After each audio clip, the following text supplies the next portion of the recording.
लंबाई में कम और चौड़ाई में ज्यादा दिए गए कपड़े में से कैप्री कैसे निकालें कि उसकी चौड़ाई को कंप्लीट करने के लिए हमें कलियां भी ना डालनी पड़े और उसकी लंबाई को कंप्लीट करने के लिए हमें कोई ज्वाइंट भी ना डालना पड़े। उसी का बेहद आसान तरीका आज की वीडियो में डिटेल से शेयर करने वाली हूं। तो देखिए, डबल फोल्ड में कपड़े की लंबाई आ रही है 35 इंच, जबकि हमें 38 इंच की कैप्री तैयार चाहिए, उसमें 2 इंच इलास्टिक का भी चाहिए। तो ये बहुत ही कम कपड़ा है, लंबाई इसकी कम है लेकिन चौड़ाई में काफी कपड़ा दिया गया है। ये देखिए कहाँ तक जा रहा है। अब इसमें से कैप्री के पार्ट्स कैसे निकालेंगे वही आज डिटेल से शेयर करने वाली हूँ। तो मैंने एक पेपर ले लिया है आपको समझाने के लिए कि फैब्रिक की हमने फोल्डिंग कैसे करनी है। ये फैब्रिक की लंबाई है और ये फैब्रिक की चौड़ाई है। अमूमन हम इस तरीके से फैब्रिक को फोल्ड करते हैं लंबाई के रुख पे, फिर इसको इस तरीके से डबल फोल्ड करते हैं। तो इस तरीके से हमारे पास 4 लेयर्स आ जाती हैं कपड़े की, जिसमें से हम अपनी कैप्री कटिंग कर लेते हैं। ये देखिए 4 लेयर्स आ जाती हैं कपड़े की, ठीक है। और फिर हम यहाँ पे आसन ले लेते हैं और यहाँ से हम कैप्री निकाल लेते हैं। लेकिन कपड़े की लंबाई कम है और चौड़ाई ज्यादा है। हम कपड़े को किस तरह से फोल्ड करेंगे, ये देखिए इस तरीके से हमने चौड़ाई के रुख सारे कपड़े को फोल्ड करना है। और इसी तरह कपड़े की फोल्डिंग करने के बाद इसी में से हम 2 पार्ट निकालेंगे कैप्री के अलग अलग। लेकिन उससे पहले बंद वाली साइड मेरी तरफ है, लेकिन अब मैंने खुली वाली साइड अपनी तरफ कर ली है। आपने फैब्रिक को भी ऐसे ही रखना है, खुली वाली साइड अपनी तरफ रखनी है। अब यहाँ पे आएगा आसन वाला निशान, यहाँ से एक कैप्री का पार्ट निकलेगा इस तरीके से। दूसरे आसन का निशान यहाँ पे आएगा और इस तरीके से हमने कैप्री को कट कर लेना है दूसरे पार्ट को। ये देखिए, आई होप आपको समझ आ गई होगी। सेम ऐसे ही हमने फैब्रिक पे भी करना है, लेकिन कपड़े की फोल्डिंग जब करनी है तो खुली वाली साइड अपनी तरफ रखनी है। तो अब हम फैब्रिक पे कटिंग स्टार्ट करते हैं। तो देखिए सेम उसी तरीके से मैंने फैब्रिक को फोल्ड कर लिया है। खुली वाली साइड अपनी तरफ रखी है, बंद वाली साइड दूसरी तरफ है। आप देख सकते हैं कि ये कपड़ा डबल फोल्ड में है, ना कि 4 फोल्ड में। तो इसमें से एक पीस ही निकलेगा पहले, यानी कैप्री के सिर्फ 2 पार्ट्स निकलेंगे, 2 पार्ट्स हम दूसरी तरफ से निकालेंगे, ठीक है। अब हम मार्किंग स्टार्ट करते हैं। सबसे पहले लेंथ निकालेंगे। लेंथ मुझे तैयार चाहिए 38 इंच, उसमें 2 इंच इलास्टिक का ऐड करेंगे और आधा इंच नीचे से जो सिलाई में जाएगा पांचे वाली साइड से वो ऐड करेंगे। टोटल हम निशान लगाएंगे 40.5 इंच पे। खुली वाली साइड पे 40.5 इंच पे निशान लगाया, यहाँ पे भी 40.5 इंच पे निशान लगाया। इन दोनों निशानों को मिला के इस तरीके से सीधी लाइन ड्रॉ कर लेंगे। यहाँ पे हमारी बनेगी मोहरी यानी पांचा। अब थाई वाली साइड से कैप्री की चौड़ाई मुझे तैयार चाहिए 16 इंच, उसमें से 2 इंच कम कर देंगे तो 14 इंच आएगा। ऊपर वाली साइड पे हमने एक निशान पहले लगाना है 14 इंच पे, ठीक है। ये 2 इंच हम कम इसलिए लेते हैं ताकि ऊपर की तरफ झोल पैदा ना हो। अब आसन हमने लेना है। आसन मुझे तैयार चाहिए 15 इंच, उसमें 2 इंच इलास्टिक का ऐड करेंगे। 17 इंच पे इस तरीके से निशान लगाएंगे। 2 इंच बिल्कुल स्ट्रेट लेंगे, नीचे 17 इंच पे निशान लगा देंगे। अब कैप्री की चौड़ाई यानी थाई के लिए निशान लगाएंगे, जो मुझे तैयार चाहिए 16 इंच। तो उसमें 1 इंच प्लस करेंगे, 17 इंच पे इस तरीके से हमने निशान लगाना है। ये देखिए 17 इंच को खुली वाली साइड पे सेट करेंगे और आगे की तरफ इस तरीके से निशान लगा देंगे। अब हमने क्या करना है, ऊपर वाली साइड पे हमने 2 इंच कम लिया था थाई वाली साइड से 14 इंच, ठीक है। नीचे भी 14 इंच पे इस तरीके से एक निशान हमने लगाना है। इन दोनों पॉइंट्स को मिला के सीधी लाइन ड्रॉ कर लेंगे इस तरह से। अब इस निशान को आसन वाले निशान के साथ मिलाना है। उसके लिए हम 2 इंच स्ट्रेट रखेंगे इलास्टिक के लिए, ताकि हमें इलास्टिक डालने में कोई प्रॉब्लम ना हो। और इस निशान को नीचे वाले निशान के साथ तिरछा मिला देंगे। यहाँ पे आप गुलाई भी दे सकते हैं अगर आप गुलाई पसंद करते हैं तो, ठीक है। अब आ जाते हैं मोहरी वाली साइड पे।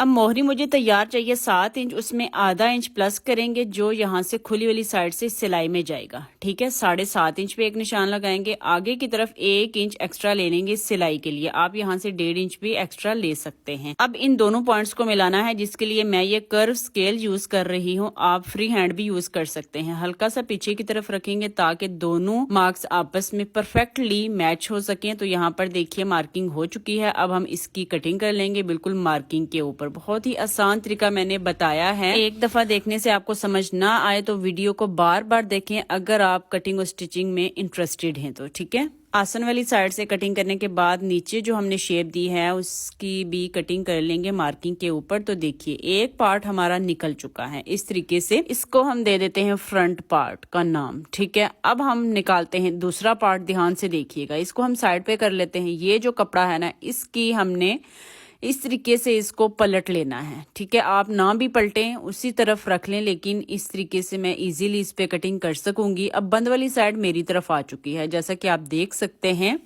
अब फ्रंट पार्ट जो हमने निकाला है अभी, उसको इसके ऊपर इस तरीके से सीधा सीधा सेट कर देंगे। कहीं से कम कहीं से ज्यादा आपने नहीं रखना। बिल्कुल सिंपल कैपरी की मैं आपको कटिंग बताने जा रही हूँ। फ्रंट चौड़ाई में कम, बैक चौड़ाई में ज्यादा, वो बात की बात है। पहले आप सिंपल कैपरी, सिंपल ट्राउजर की कटिंग सीखें। अब देखिए, ये पार्ट सेट करते हुए आपने ध्यान रखना है कि यहाँ पे आपके पास एक्स्ट्रा कपड़ा होना चाहिए। ये देखिए, हमने दोनों को सेट कर लिया है। अब यहाँ पे कपड़े में थोड़ी सी टेढ़ थी, वो पहले निकाल लेंगे।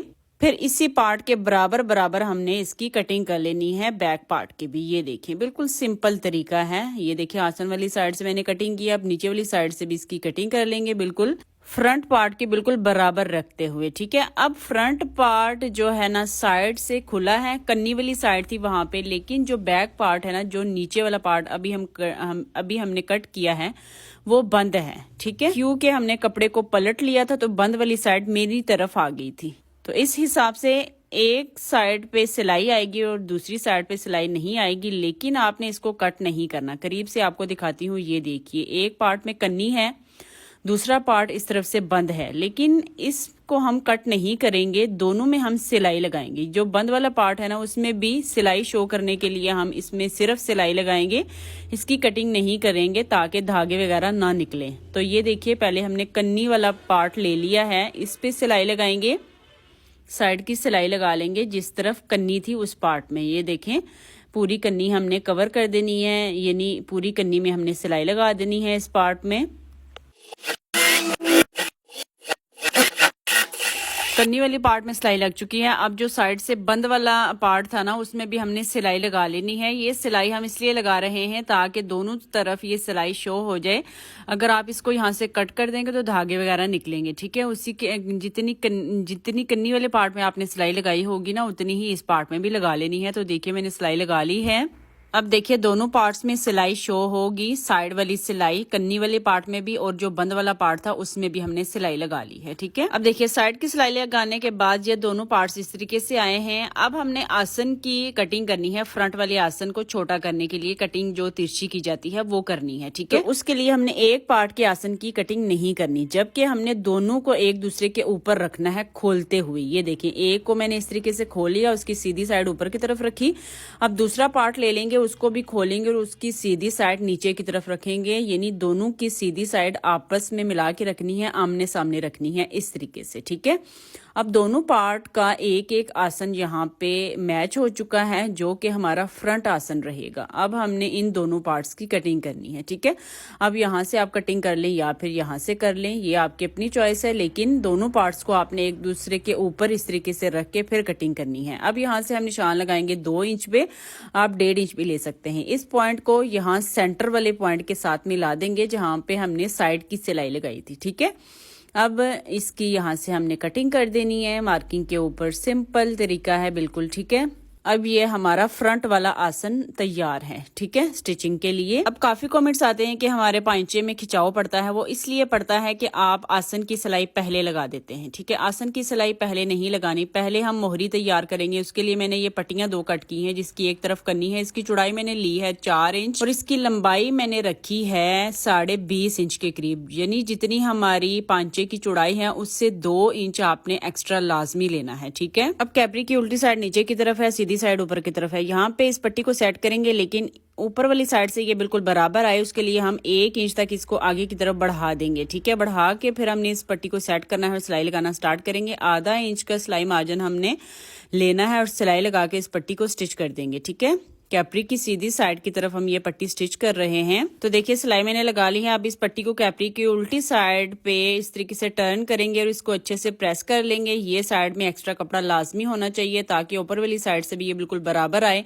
अब एक तरफ कन्नी है तो हम इस तरफ से इसकी फोल्डिंग नहीं करेंगे, अगर कन्नी ना होती तो फिर हम इसको इस तरीके से डबल फोल्ड करते। तो देखिए, मैंने इसको प्रेस कर लिया है। अब यहाँ पे हम सिलाई लगा लेंगे। आप चाहें तो तुरपाई भी कर सकते हैं अगर आपको सिलाई पसंद नहीं है तो। एक पांचे को हमने रेडी कर लिया है। सेम ऐसे ही हम दूसरे पांचे को भी रेडी कर लेंगे। अब जो साइड में एक्स्ट्रा कपड़ा है उसकी कटिंग कर लेंगे। अब आप देख सकते हैं कि ये बिल्कुल बराबर है, ऊपर और नीचे वाली साइड से दोनों साइड से एक्स्ट्रा कपड़े की कटिंग कर लेंगे। अब हमने क्या करना है, इसमें फिटिंग की सिलाई लगा लेनी है। दोनों पार्ट्स की मोहरी को रेडी करके दोनों पार्ट्स में आपने फिटिंग की सिलाई पहले लगानी है, ठीक है। अब मोहरी की चौड़ाई मैंने रखनी थी 7 इंच। 7 इंच पे इस तरीके से इंची टेप को सेट करेंगे और यहाँ से सिलाई लगाना स्टार्ट करेंगे और हम आसन तक ये सिलाई लगा लेंगे, ठीक है।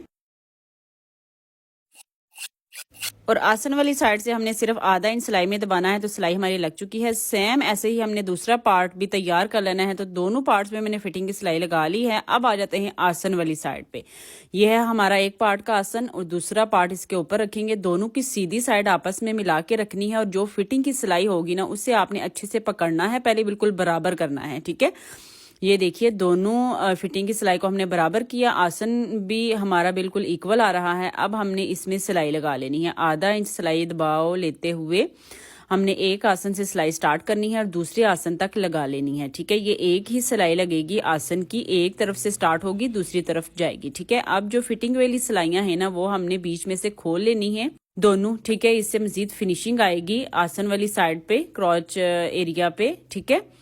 तो इस तरीके से हमने दोनों को आपस में अच्छे से मिलाना है। सिलाइयां खोल लेनी है नीचे वाली साइड से भी और ऊपर वाली साइड से भी। तो इस तरीके से हमने दूसरी तरफ भी आसन में सिलाई लगा लेनी है। तो देखिए आसन की सिलाई भी लग चुकी है। अब मैं आपको दिखाती हूँ। ये देखिए, ये पहले हमने फिटिंग की सिलाई लगाई, फिर आसन की सिलाई लगाई, उसके बाद रह गया था जी इलास्टिक। इलास्टिक मैंने डाल लिया था। इलास्टिक डालने की वीडियो डिटेल से मैं अपलोड कर चुकी हूँ। बजाय इसके कि आप कमेंट करें कि इलास्टिक कैसे डाला है, डिटेल से मैंने वीडियो पोस्ट कर दी है। आप इससे पिछली वीडियो मेरी देख सकते हैं, ठीक है। तो इलास्टिक को छोड़ के बाकी सारी कैपरी का मैंने आपको कटिंग स्टिचिंग का सारा तरीका डिटेल से बताया है। आई होप अब आपको अच्छे से समझ आ गई होगी कि हम चौड़ाई में ज्यादा और लंबाई में कम दिए गए कपड़े में से कैपरी कैसे निकाल सकते हैं। आजकल जो ब्रांडेड सूट आ रहे हैं उनमें ऐसा ही फैब्रिक दिया होता है चौड़ाई में, तो उसमें से इजीली हम इस तरीके से कैपरी निकाल सकते हैं। तो इलास्टिक डालने के बाद मैं आपको दिखा देती हूँ अपनी कैपरी की फाइनल लुक। तो ये रही हमारी सिंपल सी कैपरी की फाइनल लुक। ये देखिए इलास्टिक फ्रंट और बैक पे, बैक इसका लॉन्ग है और फ्रंट वाला आसन शॉर्ट है। यहाँ पे भी आप देख सकते हैं कि कितनी ज्यादा फिनिशिंग आई है आसन वाली साइड पे। ये इसी वजह से आई है कि हमने आसन की सिलाई बाद में और फिटिंग वाली सिलाई पहले लगाई है। अब आपकी कैपरी में खिंचाव भी नहीं पड़ेगा पांचे वाली साइड से, ठीक है। ये देखें फिनिशिंग चेक करें आप और इसकी कटिंग चेक करें कि कितनी खूबसूरत लग रही है। बिल्कुल कैपरी पैंट की तरह इसकी लुक आएगी। ये देखिए यहाँ से इसकी कटिंग आप देख सकते हैं। तो कैसी लगी आज की वीडियो आपको, मेरे साथ लाजमी शेयर कीजिएगा। अच्छा सा कमेंट करके मेरे यूट्यूब चैनल मॉडर्न स्टिचिंग को लाजमी सब्सक्राइब कर लीजिएगा, जिसका लिंक मैंने बायो में दिया है। And follow for more. अल्लाह हाफिज़, फी अमान अल्लाह।